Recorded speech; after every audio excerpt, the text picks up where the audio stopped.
करेंगे। और रही बात अखिलेश, अखिलेश तो हिंदू नहीं है तो यादव कहाँ से रहेंगे? No he is not, he is ideology. Ram Mandir क्यों नहीं गए दर्शन करने? महिलाएं पूरा समर्पित हो जाती हैं, जो भी आचार्य आते हैं महिला समर्पित होकर इनकी सेवा सत्कार करने लगी। इनको इनके मन में कुछ दूसरी बात आ गई होगी, क्योंकि बच्चों से गलती हो जाया करती है, ये इनके दिमाग में कॉन्सेप्ट था और अखिलेश ने समर्थन भी कर दिया, रुपया पैसा दे करके सम्मानित करके, करते रहो, मेरे बाप ने ही कहा है तुम करो। तो अब महिला से कहें 7 दिन आप मेरी सेवा करो, ठीक से सेवा करो, हाथ से खिलाओ। अरे यहाँ आचार्य जाता है, स्त्री के सामने आंख उठा के नहीं देखता है, बना के कहता है। यही सामंतवादी सोच उस समाजवाद को उखाड़ फेंकेगी। बनते हैं समाजवाद के प्रहरी और हर कदम हर बात सबका सामंतवाद करेगा, जनेऊ धारण करेगा, संध्या करेगा, पूजन करेगा, उस तरीके का सारा आचरण करेगा, तामसी प्रवृत्ति नहीं करे रखेगा, मांस भक्षण नहीं करेगा, मदिरा भक्षण नहीं करेगा, सिगरेट नहीं पीएगा, महिलाओं को घर में आके छेड़ेगा नहीं। दंडित होना चाहिए, इनको ज्यादा दंड मिलना चाहिए, क्योंकि इन्होंने उस घटना को अंजाम देने के लिए लोगों को प्रेरित किया। लोगों की भावनाओं को आहत की दूसरे पंडित जी होते हैं, जपने वाले दूसरे पंडित होते थे, इनको जानकारी नहीं थे। पंडित जी सब यादव जी जो कम पंडित जी थे, ये सब कुछ अपने कराने लगे।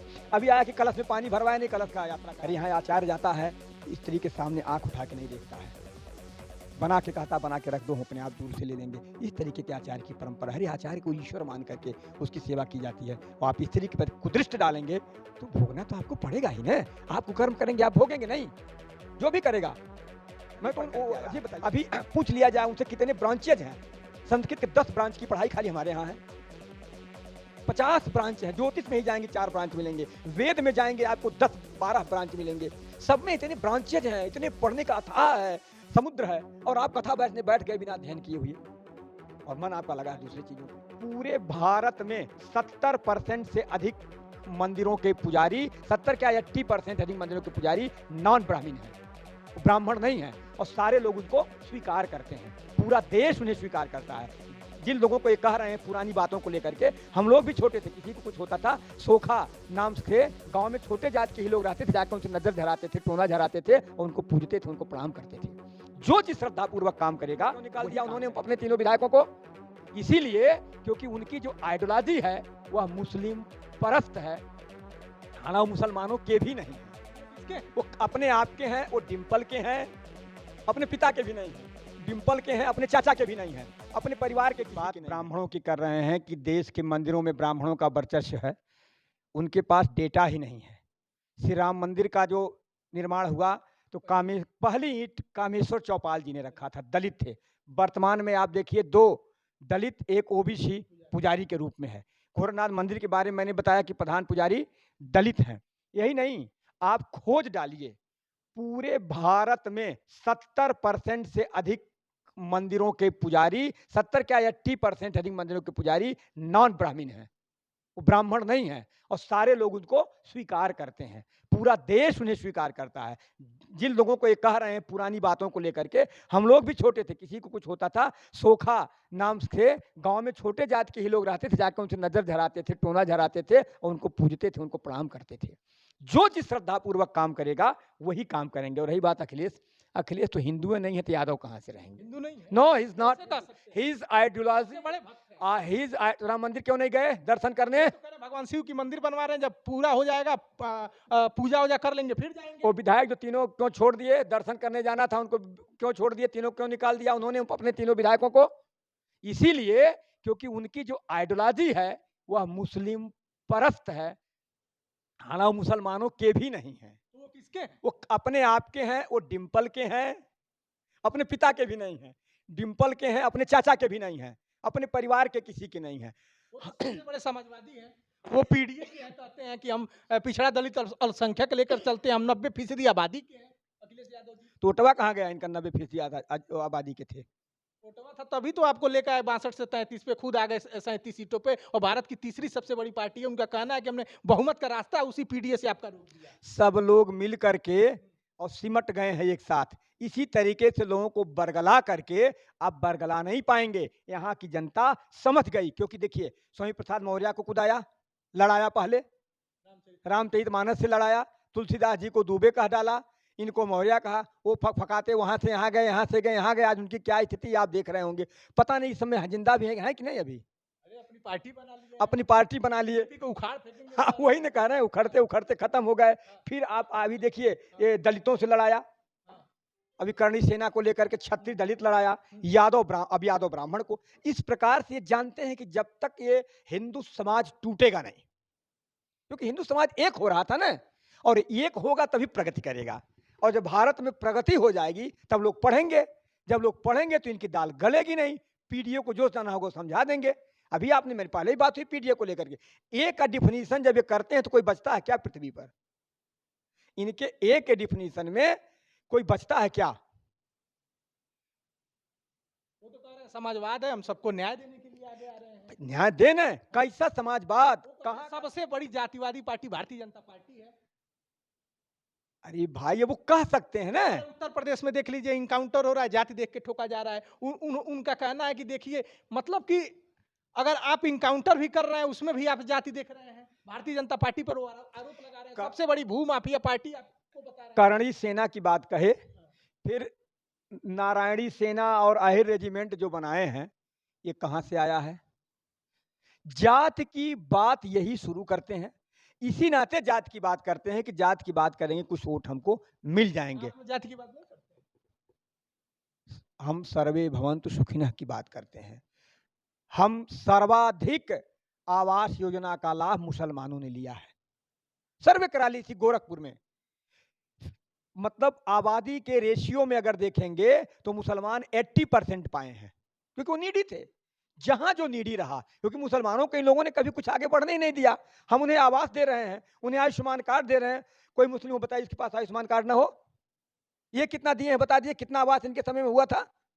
अरे उन्हीं का तो सब कमवा फीता कटवा रहे हैं, रंग बदल रहे हैं और उनके काम का फीता कटवा रहे हैं अखिलेश यादव जी। कितना मेडिकल कॉलेज खुलवाए थे बता दें, एक को मेडिकल कॉलेज खुलवाए हो अगर? कितना मेडिकल कॉलेज खुलवा बता, सारा फीता अगर काटा जा रहा है, कितना मेडिकल कॉलेज? लिंक एक्सप्रेसवे का अभी उद्घाटन मुख्यमंत्री जी ने कहा है। उनका कहना है कि देखिए, आएंगे तो हम दोबारा बनवाएंगे, हम ही ने जमीन दिया था। ठीक है भाई, जमीन वो देते हैं, उनके पास लैंडदार के बेटे हैं। सामंतवादी बात वही नहीं कर सकते हैं। जमीन तो यहाँ की जनता की थी ना। जमीन अखिलेश यादव की नहीं थी, जमीन भारतीय जनता पार्टी की नहीं थी, यहाँ की जनता की थी। जिस जमीन को जनता ने अपनी जमीन दिया, एक्वायर किया सड़क बनाने के लिए, जमीन वो कहाँ से दे देंगे? वो राजा है क्या? वो सामंत है? यही सामंतवादी सोच उस समाजवाद को उखाड़ फेंकेगी। बनते हैं समाजवाद के प्रहरी, और हर कदम हर बात सबका सामंतवादी होता है। कह रहे हैं हम आपको उखाड़ फेंकेंगे, 24 में हाफ किए हैं, 27 में साफ कर देंगे। उनको कहने भी नहीं देंगे। उनके पास जब कोई काम नहीं है, उनको बूथ पे जाना नहीं है, लोगों के बीच में जाना नहीं है, खाली कहना है ब्राह्मण क्षत्रिय कराना है, तो कहेंगे यही। कहने दीजिए उनको, कहने से क्या होगा? आज से वो कह रहे हैं, जब से विपक्ष में बैठे तब से कह रहे हैं, आगे भी कहने दीजिए। वो देखिए कह रहे हैं कि देखिए, रामजी लाल सुमन थे, उनके ऊपर आप लोगों ने करणी सेना से हमला करवा दिया। योगी जी की वो सेना बता रहे हैं, उनका कहना है कि आप लोगों से दलित देखा नहीं जा रहा है, ओबीसी देखा नहीं जा रहा है, और हम देखिए पीडीए बनाकर चल रहे हैं। 24 में तो इनको मुंह की खानी पड़ी, आप लोगों को कह रहे हैं, और देखिए 27 में हम साफ कर देंगे। और उनका ये भी कहना है कि जो भी बड़ा नेता समाजवादी पार्टी के लोग कह रहे हैं, जब आप लोग अयोध्या से गुजरते हैं तो वो दर्द आप लोग झेल नहीं पाते हैं। क्या क्या कहते हैं? मतलब आप लोगों ने इतना भव्य प्राण प्रतिष्ठा करवाया, और आप लोग अयोध्या में कहते थे अयोध्या तो झांकी है, काशी मथुरा बाकी है। और अखिलेश यादव जी कह रहे हैं, सपा कह रही है कि नारा चेंज कर दिया है सपा ने। उनका कहना है कि अयोध्या तो झांकी है, काशी मथुरा बाकी है। देखिए हम लोग, ये लोग मतलब आप लोग ढिढोरा पीट रहे थे, अब की बार 400 पार 80 में 80, और देखिए मिल्कीपुर में क्या हुआ, कहाँ चले गए? मैंने बताया था पिछले इंटरव्यू में, आप ही ने पूछा था। वो विषय पुराना हो गया, फिर उसको मैं यहाँ दोहराना नहीं चाह रहा हूँ। एक 27 का चुनाव तो लग रहा है कले है, जैसे आप लोग लड़ रहे हैं वैसे वो लड़ रहे हैं। वो कहाँ लड़ रहे हैं भाई? वो केवल ब्राह्मण क्षत्रिय वैश्य शूद्र और धोबी मिल्कीपुर में आप लोग वोटे नहीं कर रहे हैं। ऐसा समाजवादी पार्टी का। अरे वो तो कहेंगे ही ना, जब हारते हैं तो यही कहते हैं, जब जीतते हैं तो ईवीएम सही है, जब हारते हैं तो ईवीएम गलत है। हम लोग दिशा भटक रहे हैं। सीधे सीधे आते हैं कि ब्राह्मण जैसे कथा वाचन करता है, व्यास की गद्दी पर बैठता है, और जिस तरह से श्रीमद् भागवत की कथा हो, रामायण हो, रामचरितमानस हो, तो ब्रजेश मणि मिश्रा को ये लगता है कि यादव या कोई भी जाति इसका पठन पाठन और कथा वाचन कर सकता है। अरे यही नहीं सर, यही नहीं। मैं अपने राजेंद्र नगर में एक मुस्लिम यहीं अपने पादे उधर यहाँ के हैं, पिपराइच के हैं, नाम मैं भूल रहा हूँ, उनसे मैं कथा कहवाया हूँ। आपने कथा यस, मुस्लिम से कहवाया हूँ, पता नहीं। बीजेपी के बड़े नेता कथा करवाएंगे। बहुत आसाराम बापू इनका अभी सारे कथा जो कराए, अभी मुरारी बापू जो कथा हो रहा है वहाँ पे वाराणसी में या गोरखपुर में हुआ था, कि तस्वीर में सफाई आए थे उसमें। मतलब आप अपने घर पे जो पूजन करवाते हैं उसमें जाति नहीं देखते? देखिए वो व्यक्ति का अपना व्यक्तिगत मामला है। हमको अगर वह सारे नॉर्म पे खरा उतरेगा, जनेऊ धारण करेगा, संध्या करेगा, पूजन करेगा, उस तरीके का सारा आचरण करेगा, तामसी प्रवृत्ति नहीं करे रखेगा, मांस भक्षण नहीं करेगा, मदिरा भक्षण नहीं करेगा, सिगरेट नहीं पीजेगा, महिलाओं को घर में आके छेड़ेगा नहीं, तो ये कैसे पता चलेगा? ये कैसा पता चलेगा कि वो खाता है कि पीता है कि नहीं? इसलिए हम जिसको जानते हैं उससे कराते हैं। जो किसे कराते हैं? हमारे जो हमारे विद्यार्थी हैं वो करते हैं, हमारे कुल पुरोहित हैं। तो जो आपने बताया कि एक विद्यार्थी को आप कथा वाचन के लिए तैयार कर रहे हैं, यादव हैं, तो भविष्य में अगर आपको कथा करवाना होगा तो उनसे करवाएंगे? अगर हमको अवसर मिलेगा बढ़िया ठीक से तो हम करा सकते हैं, हमें कोई भेदभाव नहीं है कराने में कथा। कोई भेदभाव नहीं है, कोई भी कथा योग्यता चाहिए, योग्यता चाहिए, आपके अंदर वो संस्कार चाहिए। आपको कहा ना द्विज उच्यते, आप उस तरीके से आपका बॉडी लैंग्वेज उस प्रकार से होना चाहिए।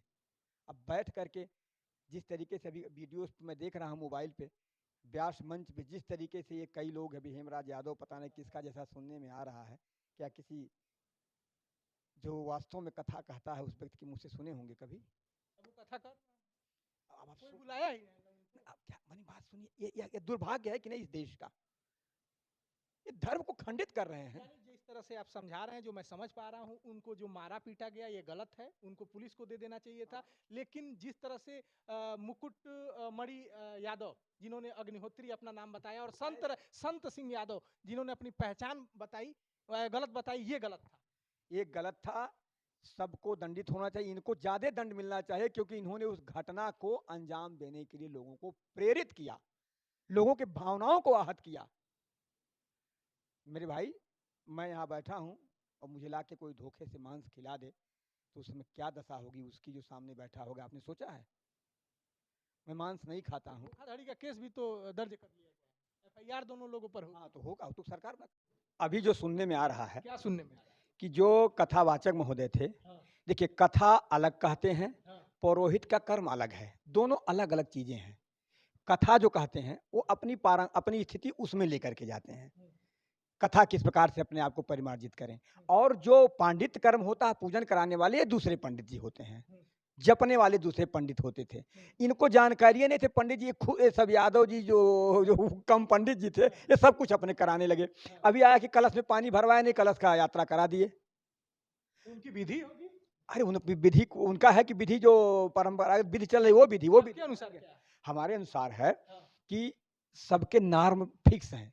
गीता प्रेस की पुस्तकें छपी हुई हैं, कैसे कैसे क्या क्या विधान है, उसके लिए पढ़ना पड़ता है, तपस्या करना पड़ता है। मेरे भाई, मैं यहाँ देखता हूँ बच्चे नंगे पांव, हमारे यहाँ बच्चे नंगे पांव, 3 साल 6 7 इयर्स, फिर 4 साल 9 ये 3 4 7 साल ये माध्यमिक में रगड़ते हैं, नंगे पांव चल करके ठंडक में धोती पहन करके तपस्या करते हैं, 4 बजे पूजा करते हैं और आराधना करते हैं। इस संस्कृत, मैं तो इंग्लिश का प्रोफेसर हूँ, क्लिष्ट शब्दों को, जो कठिन शब्दों, क्लिष्ट नहीं कहना चाहिए मुझे, कठिन शब्दों को पढ़ते हैं और पूरे कंडीशंस को ले तो रटाते हैं, एक एक कैसे उच्चारण क्या, मैं दंग रह जाता हूँ सबों को देख करके। मैं पूजा करने चाहूंगा, मैं तो ब्राह्मण हूँ, नहीं करा पाऊंगा। कलश विधि क्या? कलश नहीं, कलश पहले विधिवत पूजन होता है, कलश लोगों को दिया जाता है, कलश के बाद जल जहाँ से भरना हो वहाँ भराया जाता है, अगर कहीं सरोवर है, पोखरा है, वहाँ लेके जाया जाता है, जैसे हम लोगों का नदी में जाया जाता है, और नहीं कहीं है मान लीजिए सुविधाजनक है, परिस्थिति अनुकूल है, तो वहीं कहीं घड़ा बना करके या कहीं से जल भर के, जिसको हम पवित्र मानते हैं, ला करके वहाँ स्थापित किया जाता है। ये जो लोग अब तक करते थे वैसा इन्होंने नहीं किया, इसी पे शक हुआ कि ये काम नहीं करते। फिर महिला सामने आई, उसको कह रहे हैं आप अपने हाथ से हमको खिला दीजिए। अब होता क्या है, अब वो चूंकि वो इसमें थे नहीं, समझ पाए नहीं बात, वो बाहर कथा कहते थे, घर में कथा अभी तक नहीं कहते थे। मेरी बात समझिए, बाहर का कथा होता है, घर के कथा होता है। बाहर समाज के कुछ लोग जुट के कथा कराते हैं, उधर बाहर हो जाता है। घर में तो घर की तरह होता है ना, महिलाएं पूरा समर्पित हो जाती हैं, जो भी आचार्य आते हैं, महिला समर्पित होकर इनकी सेवा सत्कार करने लगी। इनके मन में कुछ दूसरी बात आ गई होगी, क्योंकि बच्चों से गलती हो जाया करती है, ये इनके दिमाग में कॉन्सेप्ट था, और अखिलेश ने समर्थन भी कर दिया, रुपया पैसा दे करके सम्मानित करके, करते रहो, मेरे बाप ने ही कहा है तुम करो। तो अब महिला से कहें 7 दिन आप मेरी सेवा करो, ठीक से सेवा करो, हाथ से खिलाओ। अरे यहाँ आचार्य जाता है स्त्री के सामने आंख उठा के नहीं देखता है, बना के कहता बना के रख दो, हम अपने आप दूर से ले लेंगे। इस तरीके के आचार्य की परंपरा, हर आचार्य को ईश्वर मान करके उसकी सेवा की जाती है। और आप स्त्री के प्रति कुदृष्ट डालेंगे तो भोगना तो आपको पड़ेगा ही ना। आप कुकर्म करेंगे, आप भोगेंगे नहीं, जो भी करेगा। मैं तो ये बताइए, मैं क्यों नहीं कहा लेता हूँ जाकर के वो पूजा पाठ करा लेता हूँ, मुझे अच्छे से नहीं आता है। हमारे यहाँ लोग कराते, मैं पीछे खड़ा रहता हूँ, 2-1 मंत्र बोल पाता हूँ, बोलता हूँ, बाकी चुप हो जाता हूँ। आपने भी देखा है, जो जिस विधा में एक्सपर्ट हो उसको काम करना चाहिए। और जो तपस्या करके लेके आया, जो प्रोफेशनली पढ़ करके आया है, अभी पूछ लिया जाए उनसे कितने ब्रांचेज हैं। संस्कृत के 10 ब्रांच की पढ़ाई खाली हमारे यहाँ है, 50 ब्रांच हैं। ज्योतिष में ही जाएंगे 4 ब्रांच मिलेंगे, वेद में जाएंगे आपको 10-12 ब्रांच मिलेंगे। सब में इतने ब्रांचेज हैं, इतने पढ़ने का अथाह है, समुद्र है, और आप कथा बैठ गए बिना अध्ययन किए हुए, और मन आपका लगा है दूसरी चीजों पे।